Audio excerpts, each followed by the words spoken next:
নমস্কাৰ সকলোৰে ভাল চাগে মৰমৰ ছাত্ৰ ছাত্ৰীসকল আমি পঞ্চম শ্ৰেণীৰ ইংৰাজী পাঠ্যপুথিৰ all things bright and beautiful নামৰ কবিতাটি আলোচনা কৰি আছিলোঁ আৰু আজি এই ভিডিঅ'টোৰ জৰিয়তে আমি সেই কবিতাটিৰে প্ৰশ্নোত্তৰ আলোচনা কৰোঁ তেতিয়াহ'লে আহাচোন বাৰু আমি ভিডিঅ'টো আৰম্ভ কৰোঁ আৰু যিসকল ছাত্ৰ ছাত্ৰীয়ে প্ৰথম ভিডিঅ'টো চোৱা নাছিলা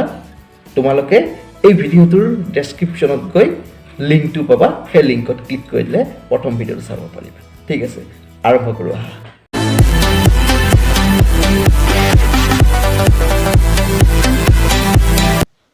ছাত্ৰ ছাত্ৰীসকল আমি 2 নম্বৰ এক্টিভিটিজটোৰ পৰা আৰম্ভ কৰিছোঁ 2 নম্বৰটো দিয়া আছে fill in the blanks with the correct word from the poem কবিতাটোৰ পৰা শুদ্ধ শব্দটো বাছি উলিয়াই তোমাৰ ইয়াত খালী ঠাইখিনি পূৰাব দিছে এ নম্বৰ দিয়া আছে all things days and beautiful ইয়াতে তিনিটা ৱৰ্ড দিয়া আছে লাইট ব্ৰাইট গ্ৰেট আমি কবিতাটোত কি পাইছিলোঁ আমি কবিতাটোত পাইছিলোঁ all things bright and beautiful তেতিয়াহ'লে শুদ্ধ উত্তৰটো হ'ব ইয়াতে ব্ৰাইট বি নম্বৰ কুৱেশ্যনটো দিয়া আছে ইটছ লিটল ফ্লাৱাৰ ডেট তিনিটা ৱৰ্ড দিছে ৰানছ ছিংছ আৰু অপেনছ আমি কি পাইছিলোঁ কবিতাটোত আমি পাইছিলোঁ ইটছ লিটল ফ্লাৱাৰ ডেট অপেনছ গতিকে শুদ্ধ উত্তৰটো হ'ব অপেনছ নেক্সট চি নম্বৰটো দিয়া আছে গড মেড দেয়াৰ টাইনি ডেছ ইয়াতে তুমি এখালি থেকে কি বহাব লাগিব তিনিটা ৱৰ্ড দিয়া আছে ৰিংছ ষ্টিংছ আৰু উংছ এতিয়া তুমি কি বহাব লাগিব ইয়াতে আমি কি পাইছিলোঁ কবিতাটোত আমি পাইছিলোঁ যে God made their tiny wings তেতিয়াহ'লে শুদ্ধ উত্তৰটো হ'ব উইংছ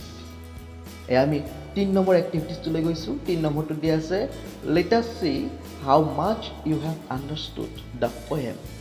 তুমি কবিতাটো কিমান বুজি পালা সেই বিষয়ে তোমাক সুধিছে অৰ্থাৎ কবিতাটোৰ ওপৰত ভিত্তি কৰি তোমাক কেইটামান কুৱেশ্যনছ কৰিছে আৰু কুৱেশ্যন কেইটাৰ উত্তৰ তুমি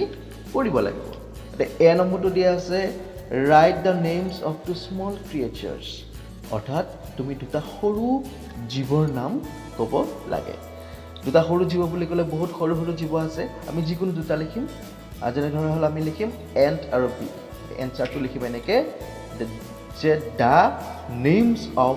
two small creatures are ant and bee next B নম্বৰ কুৱেশ্যনটো চোৱা বি নম্বৰ কুৱেশ্যনটো দিয়া আছে he made their glowing colours অৰ্থাৎ তেখেতে কি কৰিছে জিকমিকাই থকা ৰংবিলাক সৃষ্টি কৰিছিলে বা বনাইছিলে who is the he in this line এই লাইনটোত হি বুলি পেলে কাক সম্বোধন কৰা হৈছে কি হ'ব ভগৱানক কৰা হৈছে গতিকে এনচাৰটো হ'ব যে the God is he in this line next C number question he made their tiny wings who is there in this line এই লাইনটোত বা এই বাক্যটোত যে দেয়াৰ বুলি পেলাই কাক সম্বোধন কৰা হৈছে এটা বাক্যটোৰ অৰ্থ হৈছে he made their tiny wings তেওঁ সিহঁতৰ কাৰণে সৰু সৰু দেউকা বা পাখি বনাইছিলে এই সিহঁত বুলি কাক সম্বোধন কৰা হৈছে কাক বনাইছে দেউকা কাৰ কাৰণে বনাইছিলে ভগৱানে সৰু সৰু দেউকা ভগৱানে বনাইছিলে সৰু সৰু চৰাইৰ কাৰণে গতিকে এনচাৰটো হ'ব its little bird is there in this line D নম্বৰ কুৱেশ্যনটো চাবা what are the things that God has made যে ভগৱানে বনোৱা বস্তুসমূহ কি কি ভগৱানে বনোৱা কি কি বস্তু বনাইছে তোমাক সুধিছে ভগৱানেতো বহুত বস্তু বনাইছে কিন্তু আমি ইমানবোৰ বস্তু যিহেতু লিখিব নোৱাৰোঁ গতিকে আমি কবিতাটোত কি কি পাইছিলোঁ আমি তাকে লিখিম আমি কবিতাটোত পাইছিলোঁ যে the God made all the bright beautiful wise and wonderful things যে সকলোবোৰ উজ্জ্বল ধুনীয়া আৰু জ্ঞানী হওক আৰু মনোৰম বস্তুবিলাক কি কৰিছিল ভগৱানে সৃষ্টি কৰিছিল নেক্সট ই নম্বৰ কুৱেশ্যনটো দিয়া আছে Y does the poet praise god in this poem যে এই কবিতাটোত কবিয়ে ভগৱানক কিয় প্ৰশংসা কৰিছে প্ৰেজ মানে প্ৰশংসা কৰা বা গুণ গৰিমা কৰা এতিয়া এনচাৰটো হ'ব যে the poet praises God because the Lord God has made many bright and beautiful things as well as many small and great creatures with glowing colors. যে ভগৱানে বহুতো উজ্জ্বল আৰু ধুনীয়া বস্তু সৃষ্টি কৰাৰ লগতে সৰু ডাঙৰ সকলোবিলাক জীৱৰ সৃষ্টি কৰিছে আৰু তাতে বিভিন্ন ধৰণৰ জিকমিকনি থকা জিলিকি থকা ৰঙো সৃষ্টি কৰিছে সেইকাৰণে কবিয়ে ভগৱানক কবিতাটোত প্ৰশংসা কৰিছে নেক্সট 4 নম্বৰ এক্টিভিটিজটো চোৱা দিয়া আছে circle the rhyming words in each group এটা প্ৰত্যেকটো গ্ৰুপত থকা ৰাইমিং ৱৰ্ডবিলাকক কি কৰিব দিছে সাৰ্কল কৰিব দিছে মানে ঘূৰণীয়া কৰিব দিছে গোল চিন দিব দিছে এতিয়া ৰাইমিং ৱৰ্ডছ মানে কি ৰাইমিং ৱৰ্ডছ মানে হৈছে সেইবিলাক শব্দ যিবিলাক শব্দৰ ছন্দৰ মিল থাকে আমি সাধাৰণতে কবিতাবোৰ পঢ়োতে কবিতাবিলাকৰ শেষৰ শব্দবিলাকৰ কি থাকে ছন্দৰ মিল থাকে যেনে আমি এই কবিতাটো যে পঢ়িছিলোঁ এই কবিতাত কি পাইছিলোঁ যে all things bright and beautiful all creatures great and small all things wise and wonderful the Lord God made them all এই কবিতাটোত চোৱাচোন বিউটিফুল আৰু ওণ্ডাৰফুল এই শব্দ দুটাৰ ছন্দৰ মিল আছে আৰু স্মল আৰু অল এই শব্দ দুটাৰ ছন্দৰ মিল আছে গতিকে বিউটিফুল আৰু ওণ্ডাৰফুল এই দুটা হ'ব তোমাৰ ৰাইমিং ৱৰ্ড ঠিক তেনেদৰে স্মল আৰু অল হ'ব তোমাৰ ৰাইমিং ৱৰ্ড ইয়াতে ঠিক তেনেদৰে কুৱেশ্যনটো দিয়া আছে এই যে 4 নম্বৰ এটোত দিয়া আছে তিনিটা শব্দ অৰ্থাৎ তিনিটা শব্দৰ এটা গ্ৰুপ এই গ্ৰুপটোৰ পৰা তুমি ৰাইমিং ৱৰ্ড দুটা বাছি উলিয়াব লাগে যদি আছে স্মল বিউটিফুল অল এটা যদি আমি চাওঁ স্মল আৰু অল ছন্দৰ মিল আছে গতিকে ৰাইমিং ৱৰ্ডছ হ'ব স্মল আৰু অল ঠিক তেনেদৰে বি নম্বৰটোত আছে ওণ্ডাৰফুল স্মল বিউটিফুল ইয়াতে যদি আমি চাওঁ ওণ্ডাৰফুল আৰু বিউটিফুল ছন্দৰ মিল আছে গতিকে এই দুটা হ'ব তোমাৰ ৰাইমিং ৱৰ্ড ঠিক তেনেদৰে মাইট কালাৰ আৰু ব্ৰাইট এই তিনিটা শব্দৰ ভিতৰত মাইট আৰু ব্ৰাইট মিল আছে গতিকে মাইট আৰু ব্ৰাইট হ'ব তোমাৰ ৰাইমিং ৱৰ্ডছ ঠিক তেনেদৰে উইংছ অপেন্স আৰু চিংছ এই শব্দ তিনিটা যদি চাওঁ এই শব্দ তিনিটাৰ ভিতৰত উইংছ আৰু চিংছ এই শব্দ দুটাৰ কি আছে ছন্দৰ মিল আছে গতিকে উইংছ আৰু চিংছ হ'ব তোমাৰ ৰাইমিং ৱৰ্ডছ এতিয়া 5 নম্বৰ কুৱেশ্যনটো চোৱাচোন complete the word web with things you find in a garden বুলি কৈছে যে এইখন এখন জালৰ নিচিনাকৈ বনোৱা হৈছে য'ত এ গাৰ্ডেনটো হৈছে মাজত দিয়া আছে আৰু এনেকুৱা এটা শব্দ সৃষ্টি কৰিব লাগে যিটো শব্দই যিটো অৰ্থ বুজাব সেই অৰ্থ বুজোৱা বস্তুটো কি হ'ব তোমাৰ গাৰ্ডেনত পোৱা যাব মানে বাগিচাত পোৱা যাব যেনে ধৰা হ'ল প্ৰথমটো ইয়াতে দিয়া আছে চোৱা এইটো এফ দিয়া আছে আৰু শেষত আৰ দিয়া আছে আমি এইটো কি লিখিব পাৰোঁ আমি যদি ইয়াতে এইকেইটা আখৰ বহাই দিওঁ এল অ' ডাব্লিউ আৰু ই এই আখৰকেইটা যদি বহাই দিওঁ এইটো এটা শব্দ হ'ব সেইটো হ'ল ফ্লাৱাৰ আৰু ফ্লাৱাৰ মানে হৈছে ফুল আৰু ফুল ক'ত থাকে গাৰ্ডেনত থাকে আমি গাৰ্ডেনত পাওঁ ঠিক তেনেদৰে যদি আমি চাওঁ এইটো শব্দটো যে ইয়াতে দিয়া আছে জি আৰ তাৰপিছত আকৌ দুটা খালী ঠাই দিয়া আছে এটা দুটা তিনিটা খালী ঠাই দিয়া আছে তাৰপিছত আকৌ এইচ আছে তাৰপিছত আকৌ খালী ঠাই দিয়া আছে আৰু শেষত আৰ দিয়া আছে এটা স্পেলিংটো অলপ দীঘল হৈছে কিন্তু শব্দটো যদি আমি বহুৱা ভালদৰে চাবা ইয়াতে আমি গ্ৰাছ হোপাৰ লিখিব পাৰোঁ স্পেলিংটো চাই ল'বা ভালদৰে ধুনীয়াকৈ খালী ঠাইত এই শব্দটোৰ কাৰণে খালী ঠাইত তুমি আখৰকেইটা ভৰাই দিবা গ্ৰাছ হোপাৰ মানে হৈছে ফৰিং যিটো বস্তু আমি বাগিচাত পাওঁ তাৰ পিছৰ শব্দটো চোৱা ইয়াতে কি দিয়া আছে টিৰ পিছত এটা দুটা তিনিটা খালী ঠাই দিয়া আছে তাৰপিছত এছ দিয়া আছে ইয়াতে যদি তুমি আৰ আৰু ডাবল ই বহুৱাই দিয়া তেতিয়াহ'লে কি হ'ব ট্ৰিজ হ'ব গছবোৰ আমি ক'ত পাওঁ বাগিচাত পাওঁ ঠিক তেনেদৰে এইটোত চোৱা এইটোত এইচ অ' এন তাৰপিছত খালী ঠাই তাৰপিছত আকৌ বি দিয়া আছে ইয়াতে যদি আমি খালী ঠাই প্ৰথমতে ই বহুৱাওঁ তাৰপিছত যদি ৱাই বহুৱাওঁ কি হ'ব হনি তাৰপিছত বিৰ পিছফালে যদি আমি আকৌ দুটা ই বহাই দিওঁ হনি বি মানে মৌমাখি মৌমাখি আমি বাগিচাত পাওঁ গতিকে বাগিচাত পোৱা বস্তু হৈ গ'ল এইটো এটা তাৰপিছত এইটো চোৱা এইটো দিয়া আছে জি এ তাৰপিছত খালী ঠাই দিয়া আছে তাৰপিছত আকৌ লাষ্টত ই আৰ দিয়া আছে ইয়াতে যদি আমি প্ৰথম খালী ঠাইত আৰ বহালোঁ তাৰপিছত আমি ডি বহালোঁ গাৰ্ড হ'ল তাৰপিছত আকৌ ই বহুৱালোঁ তাৰপিছত আকৌ এন বহুৱালোঁ কি হ'ব গাৰ্ডেনাৰ গাৰ্ডেনাৰ মানে হৈছে যিজন ব্যক্তিয়ে বাগিচাখন চোৱা চিতা কৰে পৰিচালনা কৰে যাক আমি মালি বুলি কওঁ সেইজনক গাৰ্ডেনাৰ বুলি কোৱা হয় গতিকে গাৰ্ডেনাৰজনো আমি ক'ত পাওঁ বাগিচাতে পাওঁ ঠিক তেনেদৰে আমি লাষ্টৰ শব্দটো চোৱা ইয়াতে বি ইউ টি তাৰপিছত খালী ঠাই তাৰপিছত এফ ইয়াতে যদি আমি কি বহুৱাওঁ টিৰ পিছত যদি আমি আকৌ এটা টি বহুৱাই দিওঁ তাৰপিছত যদি আমি ই বহুৱাওঁ তাৰপিছত যদি আমি আৰ বহাওঁ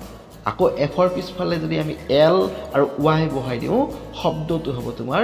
বাটাৰফ্লাই বাটাৰফ্লাই মানে হৈছে পখিলা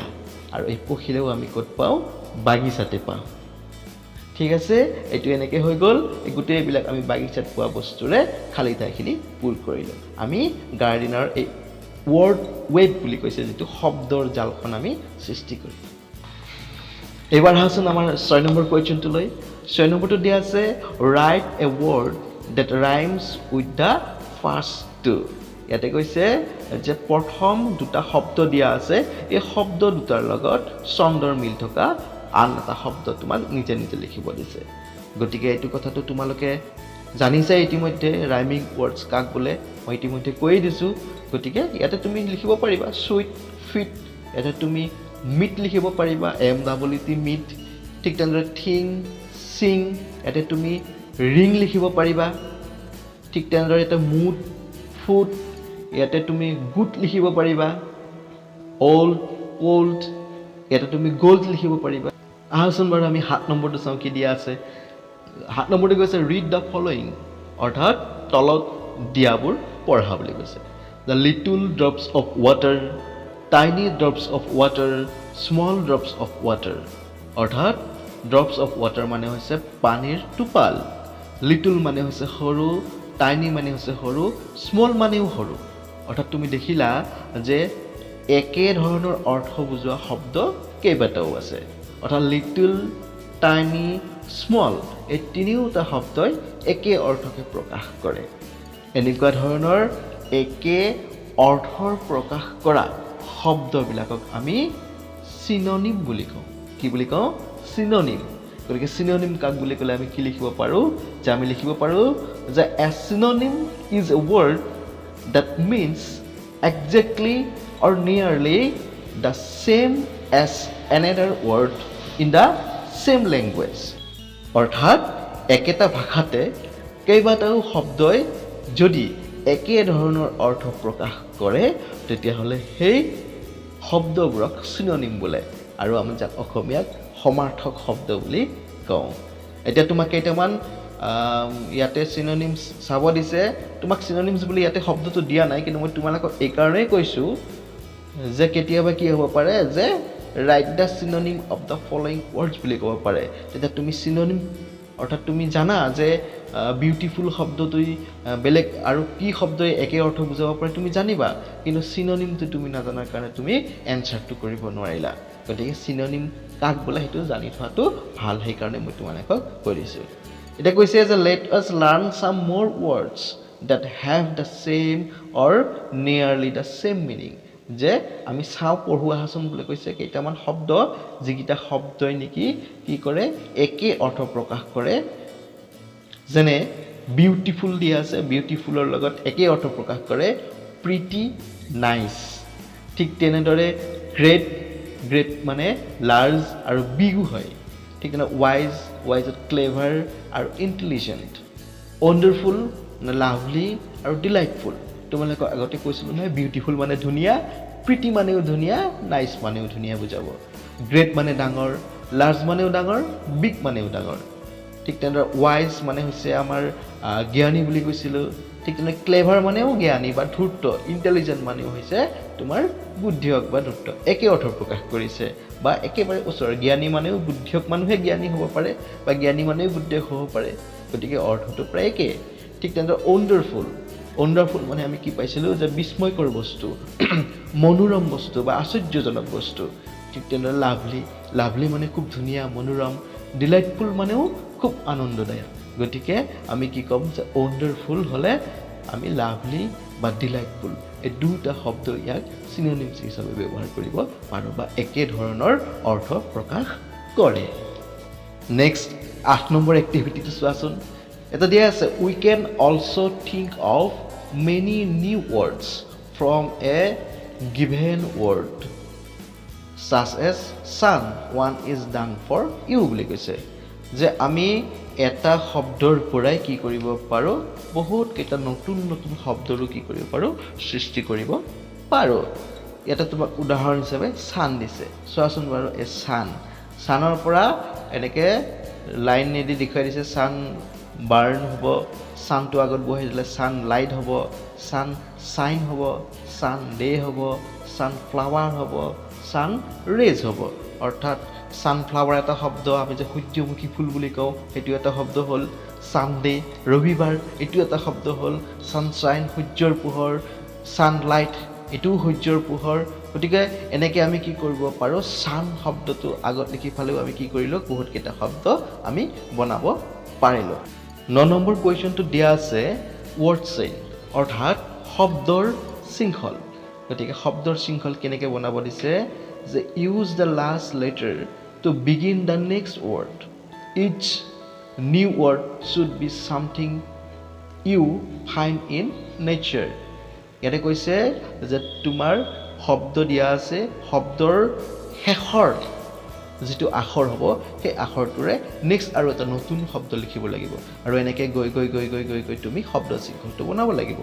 এইটো এটা দিয়া আছে তোমাৰ ষ্টাৰ্ট বুলি লিখা আছে দেখিছা নহয় ইয়াত ষ্টাৰ্ট বুলি লিখা আছে ষ্টাৰ্ট বুলি লিখা থকাৰ পৰা তুমি কি কৰিব লাগিব আৰম্ভ কৰিব লাগিব আৰু ষ্টাৰ্টৰ তলত আৰম্ভণিতে প্ৰথম শব্দ দি থৈ দিছে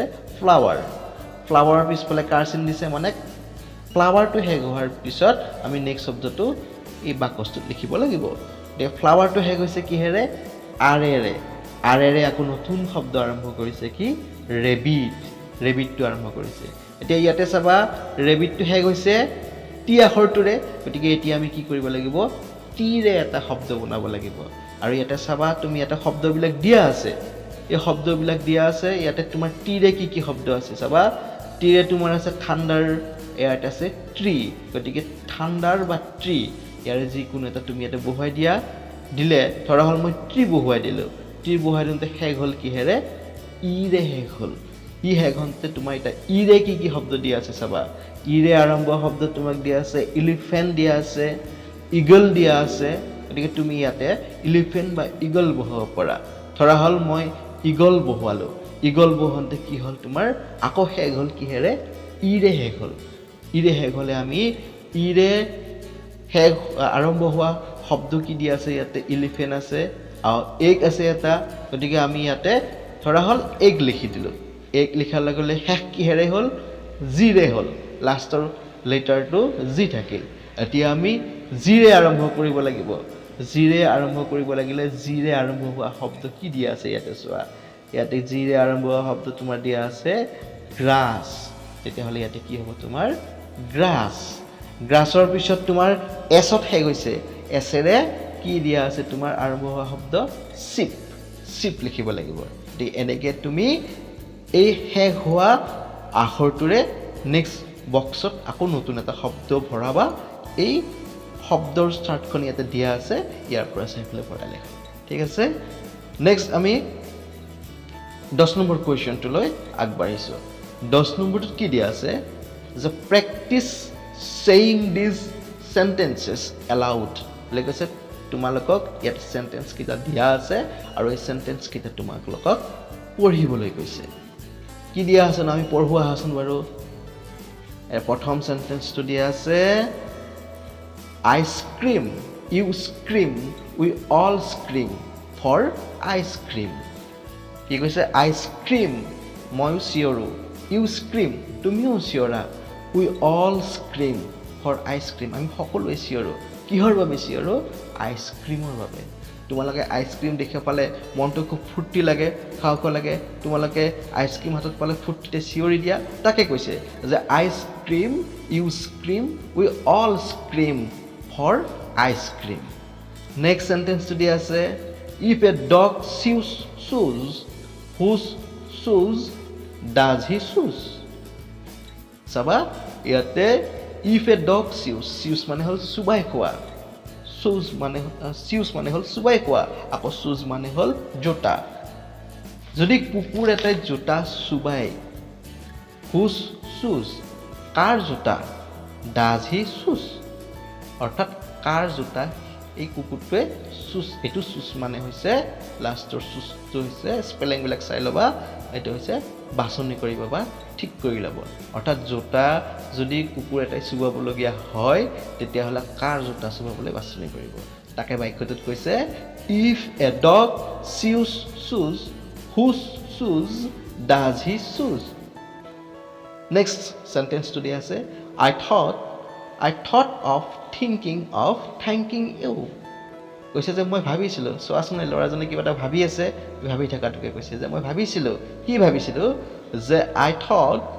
of thanking you মই ভাবি আছিলো যে মই তোমাক ধন্যবাদ জনাম থ্যাংক ইউ মানে ধন্যবাদ জনোৱা তাকে কৈছে যে মই তোমাক ধন্যবাদ জনোৱাৰ কথা ভাবি আছিলো নেক্সট সেন্টেন্সটো দিয়া আছে the big bug beat the black beetle কৈছে যে the big bug beat the black beetle the big মানে ডাঙৰ বাগ মানে হৈছে এবিধ পোক বা পৰুৱা পোক যাক আমি উৰহ বুলিও কওঁ বিট মানে হৈছে কামোৰা আৰু দা ব্লেক মানে হৈছে কোলা বিটল মানে এটো এবিধ পোক গোবৰুৱা পোক অৰ্থাৎ যে ডাঙৰ উৰহটোৱে কোলা গোবৰুৱাটো কামুৰিছে কি হ'ব বাক্যটো দা বিগ বাগ বিট দা ব্লেক বিটল নেক্সট আমি 11 নম্বৰ কোৱেশ্চনটো চাওঁ 11 নম্বৰ কোৱেশ্চনটো দিয়া আছে this year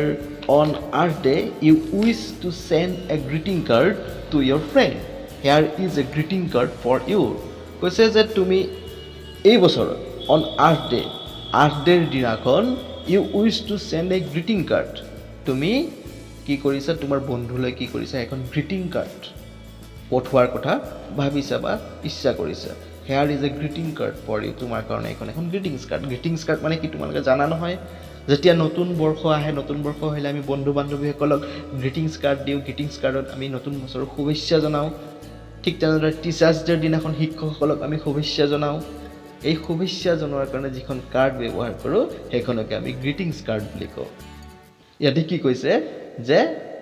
আৰ্ট ডে দিনাখন তুমি কি কৰিছা এখন গ্ৰিটিং কাৰ্ডৰে তোমাৰ বন্ধুক কি কৰিব বিচাৰিছা শুভেচ্ছা জনাব বিচাৰিছা দেখে তুমি কেনেকৈ লিখিবা তাকে কৈছে যে কেনেকৈ লিখিবা কাৰ্ডখন তোমাৰ কাৰণে বনাই দিছে যে wishing you a very happy and green earth day may we all work together to keep our earth clean কৈছে যে তোমাক অতি আনন্দৰে কি কৰিছো যে গ্ৰীণ আৰ্ট ডে মানে সেউজ দিৱসৰ দিনাখনৰ কি দিছো শুভেচ্ছা জনাইছো আৰু আশা কৰিছো আমি সকলোৱে একেলগে পৃথিৱীখন পৰিষ্কাৰ কৰি ৰাখিবৰ কাৰণে কাম কৰি যাম অৰ্থাৎ তুমি এটা টু বুলি লিখিছা টুৰ পিছত ডট ডট ডট ডট দিয়া আছে নহয় এই টুত কি লিখিব লাগিব তুমি বন্ধুজনৰ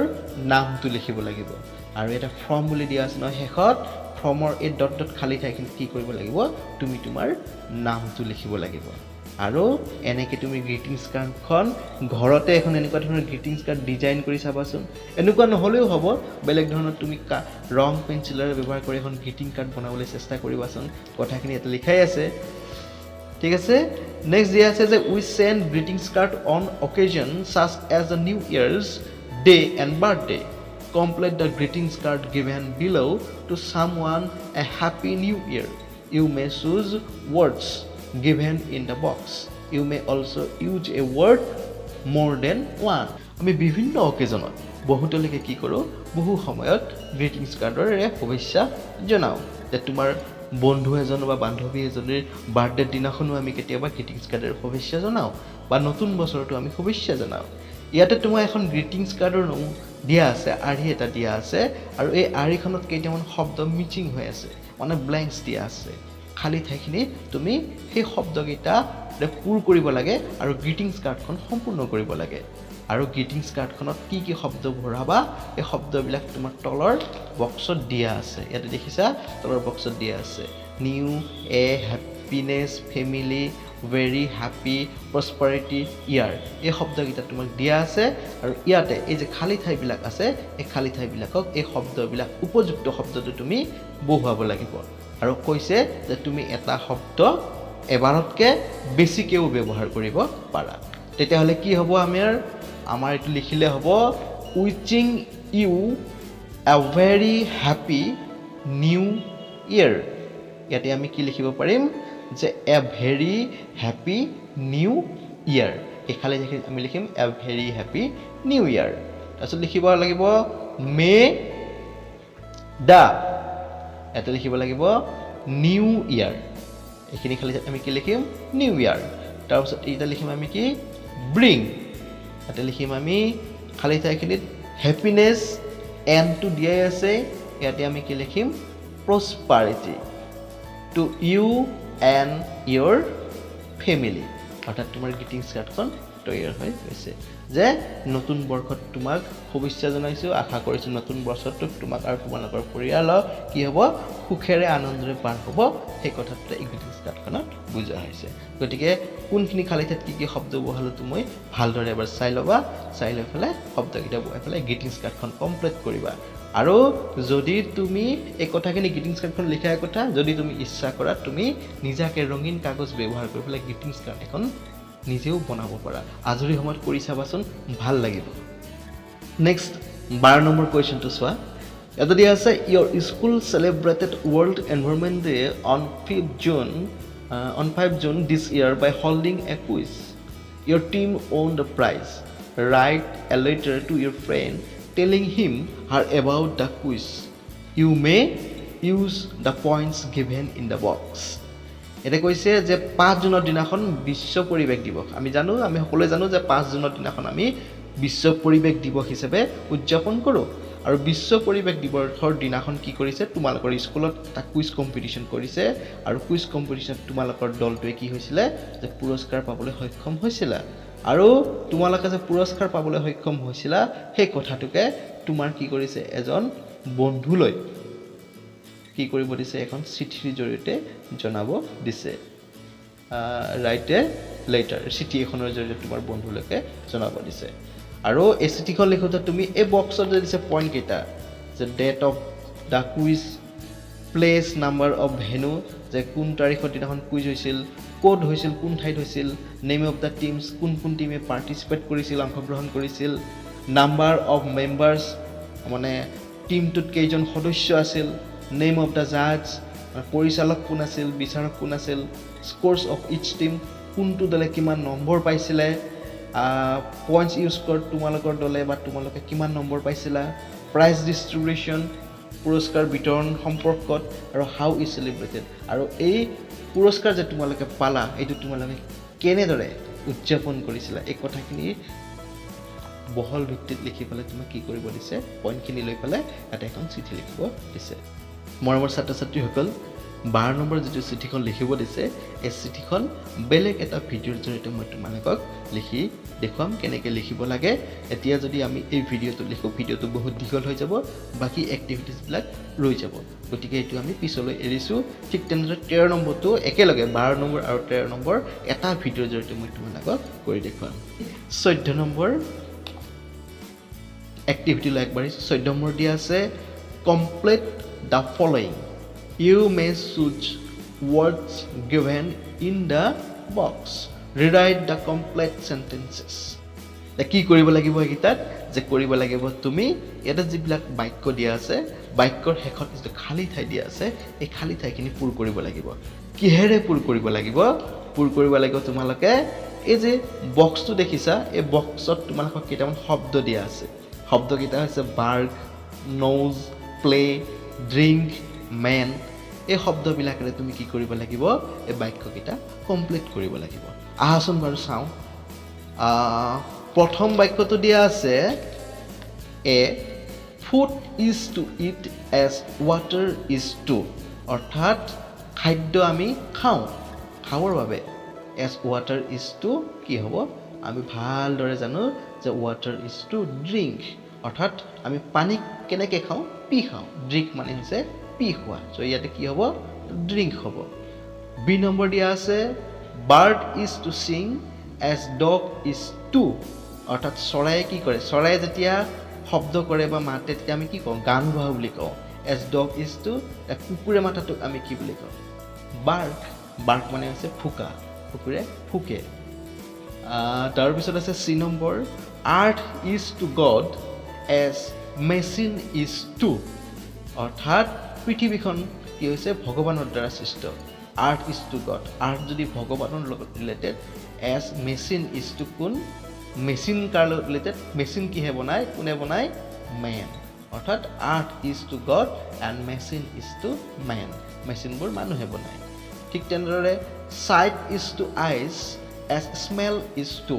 অৰ্থাৎ আমি যদি কিবা এটা দৃশ্য চাওঁ কিহেৰে চাওঁ চকুৰে চাওঁ ঠিক তেনেদৰে কিবা এটা গোন্ধ ল'লে আমি কিহেৰে লওঁ নোজ নাকেৰে লওঁ অৰ্থাৎ এইটো হ'ব sight is to eyes as smell is to nose ঠিক তেনেদৰে ই নম্বৰ দিয়া আছে prayer is to pray as games is to কি হ'ব প্লে প্ৰাৰ্থনা যদি আমি প্ৰাৰ্থনা কৰিবৰ বাবে হয় তেনেহ'লে খেলিবৰ বাবে কি গেমছবিলাক খেলবিলাক কিহৰ বাবে খেলিবৰ বাবে গতিকে প্ৰাৰ্থনাটো প্ৰে কৰিবৰ বাবে কাৰণ ভগৱানক প্ৰে কৰিবৰ প্ৰাৰ্থনা থাকে ঠিক তেনেদৰে খেল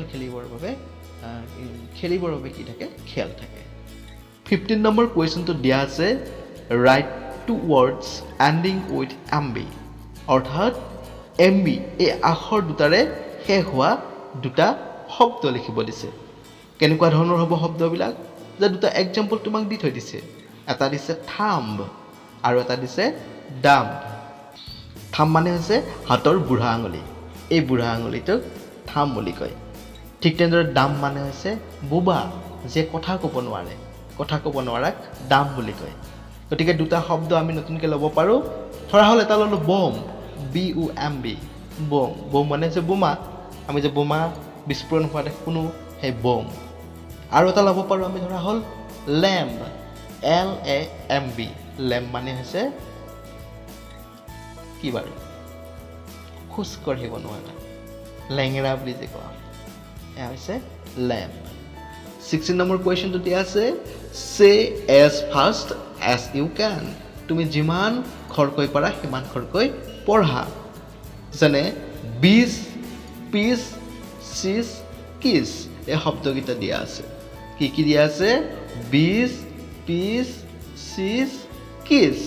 এই শব্দকেইটা তোমালোকে ভালদৰে মন কৰাচোন প্ৰত্যেকটো শব্দৰ পিছফালে এটা এটা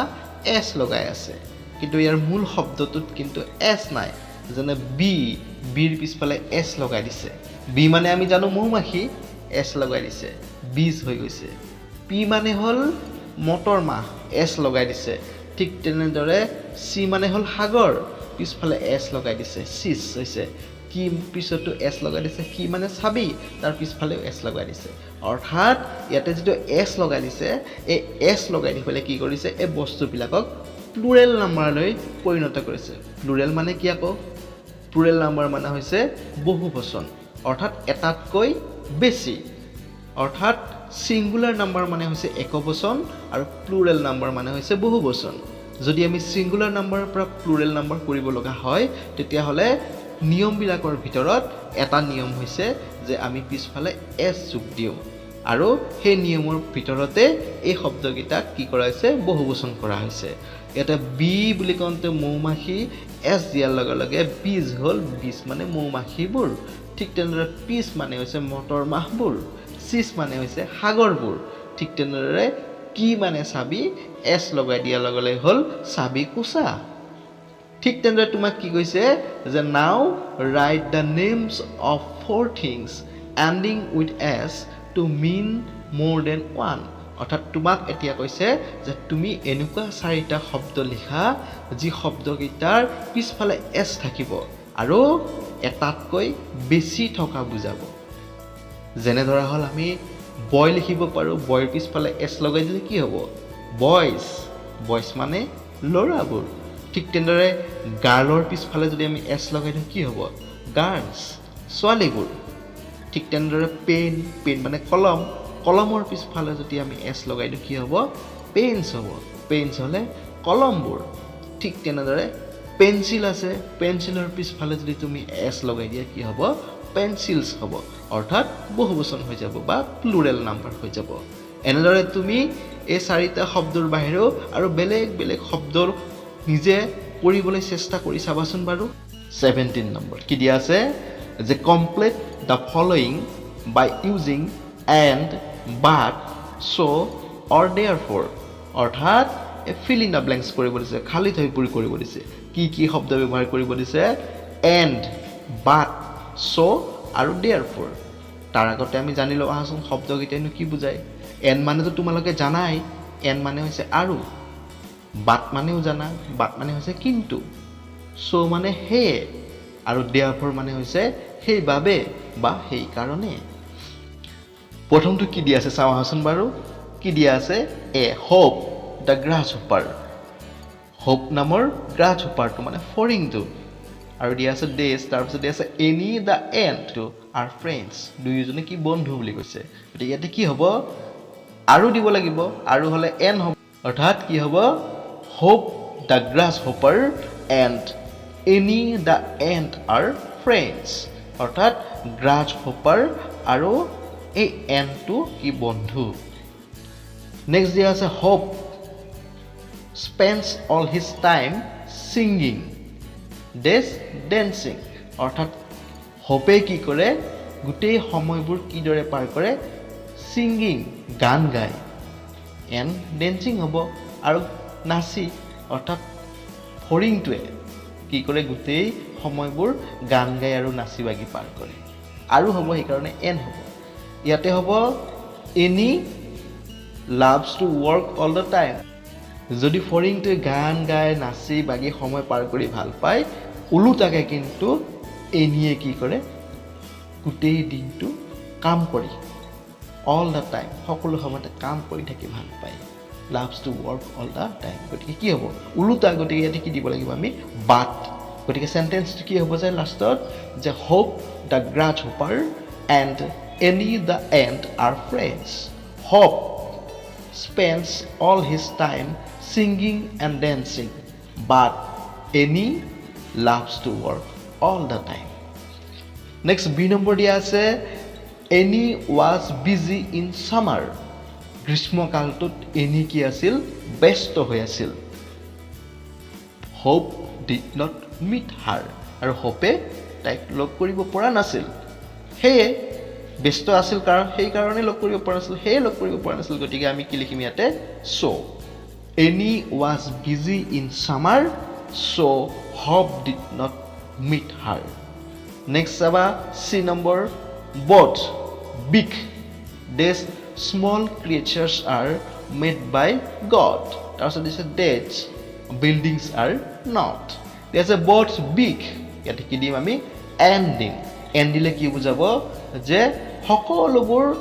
সৰু ডাঙৰ প্ৰাণীকে কি কৰিছে ভগৱানে বনাইছে বাট বিল্ডিংছ আৰ নট বিল্ডিং মানে হৈছে অট্টালিকাবোৰ বা বিল্ডিংবোৰ কি হোৱা নাই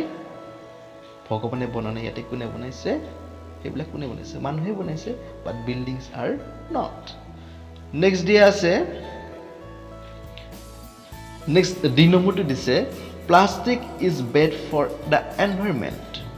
This should not be used. কি হৈছে যে প্লাষ্টিক আমাৰ পৰিৱেশৰ কাৰণে খুব অপকাৰী আৰু তাৰ কাৰণে আমি কি কৰিব নালাগে should not be used গতিকে কি হ'ব therefore অৰ্থাৎ plastic is bad for environment therefore plastic should not be used অৰ্থাৎ পলিথিনৰ মোনা বা পলিথিন আমি কি কৰিব নালাগে ব্যৱহাৰ কৰিব নালাগে ই পৰিৱেশৰ কাৰণে অতিকৈ বিপজ্জনক নেক্সট 18 নম্বৰ কোৱেশ্চনটোত কি দিয়া আছে চাওঁহাচোন বাৰু এটা দিয়া আছে look carefully at the pictures below find out 6 differences in picture to and write them down. যে তোমাক কি কৈছে যে এই ছবি দুখন চাব দিছে কেনেকৈ চাব দিছে খুব কেয়াৰফুলি চাব দিছে মানে খুব সাৱধানেৰে চাব দিছে আৰু দুইখন ছবিৰ মাজত থকা পাৰ্থক্যবোৰ বাছি উলিয়াব দিছে এইখন হৈছে 1 নম্বৰ ছবি আৰু এইখন হৈছে 2 নম্বৰ ছবি এই দুইখন ছবিৰ মাজত চোৱাচোন পাৰ্থক্য দেখিবলৈ প্ৰায় নাই দেখাত যদি আমি উপৰে উপৰে চাই দিও এনে চাই দিও তেতিয়াহ'লে দুইখন ছবি একে যেনেই লাগে কিন্তু আমি খুব সাৱধানেৰে চালে আমি কিছুমান পাৰ্থক্য দেখিবলৈ পাম আৰু সেই পাৰ্থক্যৰ ভিতৰত 6টা পাৰ্থক্য উলিয়াই তোমাক কি কৰিব দিছে লিখিব দিছে 6টা পাৰ্থক্য আমি চাওঁ দিয়াচোন পাম নে বাৰু এটা 1 নম্বৰত চোৱা 2 নম্বৰত চোৱা এটা চোৱাচোন বাৰু ইয়াতে 1 নম্বৰ ছবিখনত ইয়াতে মেঘ আছে ডাৱৰ আছে ইয়াতে কিন্তু 1 নম্বৰ ছবি 2 নম্বৰ ছবিখনত নাই ঠিক তেনেদৰে ইয়াতে সূৰ্যটো আছে ইয়াতে কিন্তু সূৰ্যটো নাই ইয়াতে যদি তুমি চোৱা যে এই গছডালত কি আছে চৰাইবোৰ আছে কিন্তু এইডাল গছত চৰাই নাই 2 নম্বৰ ছবিখনৰ গছডালত ইয়াতে যদি তুমি চোৱা ইয়াতে ল'ৰাজনে বৰশী বাই আছে আৰু ল'ৰাজনৰ মূৰত এটা টুপি পিন্ধি আছে এটা চাবাচোন এই ল'ৰাজন 2 নম্বৰ ছবিৰ ল'ৰাজনৰ কিন্তু মূৰত টুপি নাই ঠিক তেনেদৰে 1 নম্বৰ পিকচাৰত চাবাচোন এই পুখুৰীটোত কি হৈ আছে ফুল ফুলি আছে আৰু মাছো আছে মাছে খেলি আছে ফুল ফুলি আছে কিন্তু 2 নম্বৰ ছবিটোত কি নাই মাছো দেখিবলৈ পোৱা নাই আৰু আমি ফুলো পোৱা নাই গতিকে চাবাচোন বাৰু ডিফাৰেন্স আমি পালো 6টা হল নে নাই তুমি চাবা প্ৰথমতে পালো আমি মেঘক ইংৰাজীত আমি কি কওঁ ক্লাউড বুলি কওঁ গতিকে তোমাৰ এই যে খালি ঠাইখিনি তলত দিয়া আছে পিকচাৰ তলত যে খালি ঠাই দিয়া আছে তাতে তুমি লিখি গলে হল যে প্ৰথম পাৰ্থক্যটো পালো আমি ক্লাউড লিখিবা তাৰ পিছত লিখিম আমি কি দা সান সূৰ্যটো দুখন ছবিত চাই ফেলে পালো যে এখন ছবিত আছে এখন ছবিত নাই গতিকে দি সান হ'ব এটা পাৰ্থক্য ঠিক তেনেদৰে কি হ'ব বাৰ্ডছ চৰাইবোৰ তিনিটা হল তাৰ পিছত চাবা এই ল'ৰাটোৰ মূৰত যে আছে টুপিটো এটো কেপ 4টা হল ঠিক তেনেদৰে চাবা পুখুৰীটোত আছে ফুল এটো এটা পাৰ্থক্য গতিকে এটো ফ্লাৱাৰ বুলি লিখিব পাৰিবা নেক্সট তুমি মাছো এটা পাৰ্থক্য আছিলে কাৰণ এখন পিকচাৰত মাছ আছিলে এখন পিকচাৰত মাছ নাছিলে গতিকে আমি কি লিখিব পাৰো ফিশ গতিকে আমি এই 6টা পাৰ্থক্য বিচাৰি উলিয়ালো নেক্সট 19 নম্বৰ কোৱেশ্চনটো চাও আহাচোন এটা দিয়া আছে read these sentences about a rhinoceros write down the questions you want to ask her don't forget to put the question mark যে তোমাক কি কৈছে যে এটা rhinoceros মানে এটো কি বুলি কয় তোমালোকে গড়ক ইংৰাজীত rhinoceros বুলি কয় তুমি ভাবি লোৱাচোন বাৰু গড় এটা তোমাৰ ওচৰলৈ আহিছে তুমি গড়টো কেতিয়াও দেখা নাই ধৰা হল গড়টোই কথা ক'ব পাৰে তুমি গড়টোৰ লগত কথা পাতিছা আৰু গড়টোৰ লগত কথা পাতোতে কি হৈছে তোমাক গড়টোই কেইটামান প্ৰশ্নৰ উত্তৰ দিছে তুমি প্ৰশ্ন সুধিছিলা গড়টোক আৰু গড়টোই প্ৰশ্নকেইটাৰ উত্তৰ দিয়া আছে আৰু এই কোৱেশ্চন কেইটাত কি হৈছে গড়টোইনো কি উত্তৰ দিছিলে সেই উত্তৰ কেইটাহে দিয়া আছে প্ৰশ্নটো কি হ'ব প্ৰশ্নটো তুমি বনাব লাগে ঠিক আছে এটো চাও আহাচোন এটো এনসাৰটো দিয়া আছে গড়টোই কৈছে আই এম এ ৰাইনো মই এটা গড় বুলি গড়টোই কেতিয়া ক'ব যেতিয়া গড়টোক সোধা যাব যে তুমি কোন বুলি গতিকে প্ৰশ্নটো কি হ'ব হু আৰ ইউ দে প্ৰশ্নটো কি হ'ব হু আৰ ইউ তুমি কোন নেক্সট বি নম্বৰটো কোৱেশ্চনটোত এনসাৰটো দিয়া আছে যে আই লিভ ইন কাজিৰঙা মই কাজিৰঙাত বাস কৰো প্ৰশ্নটো কি হ'ব তুমি ক'ত বাস কৰা বুলি তুমি প্ৰশ্ন সুধিব লাগিব তেতিয়া কি এনসাৰটো দিব আই লিভ ইন কাজিৰঙা বুলি এই প্ৰশ্নটো কি হ'ব where do you live next question c number এনসাৰটো দিছে I eat plants and grass যে মই ঘাঁহ বন গছ-গছনি খাওঁ অৰ্থাৎ গড়টোই কৈছে যে মই ঘাঁহ বন খাওঁ গতিকে তুমি সুধিব লাগিব যে তুমি কি খোৱা বুলি সুধিলে তোমাক সেই এনসাৰটো দিব গতিকে প্ৰশ্নটো হ'ব what do you eat তুমি কি খোৱা দুই নম্বৰটোত কৈছে যে I am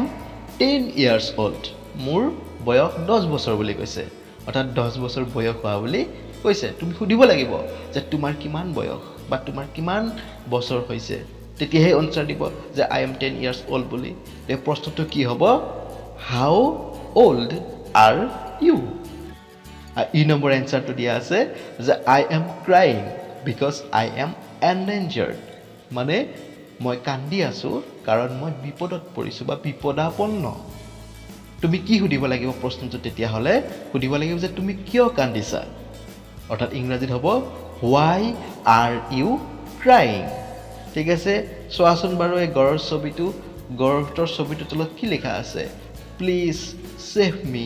I am endangered কৈছে যে মোক কি কৰা ৰক্ষা কৰা বা মোক সংৰক্ষণ কৰা মই endangered মই বিপদত পৰিছো তোমালোকে নিউজত খনে পায়ে থাকা সাগে গড় হত্যাৰ কথা পাই থাকা এনেকৈ যদি গড় হত্যা হৈ থাকে এটা সময়ত গড় পৃথিৱীৰ পৰা বিলুপ্ত হৈ যাব নোহোৱা হৈ যাব আৰু এই গড় ৰক্ষা কৰাটো আমাৰ দায়িত্ব গতিকে গড় যদি বিলুপ্ত হৈ যায় যে পৃথিৱী বিখ্যাত এশিঙীয়া গড় কাজিৰঙা বিখ্যাত পৃথিৱীতে নাম আছে গতিকে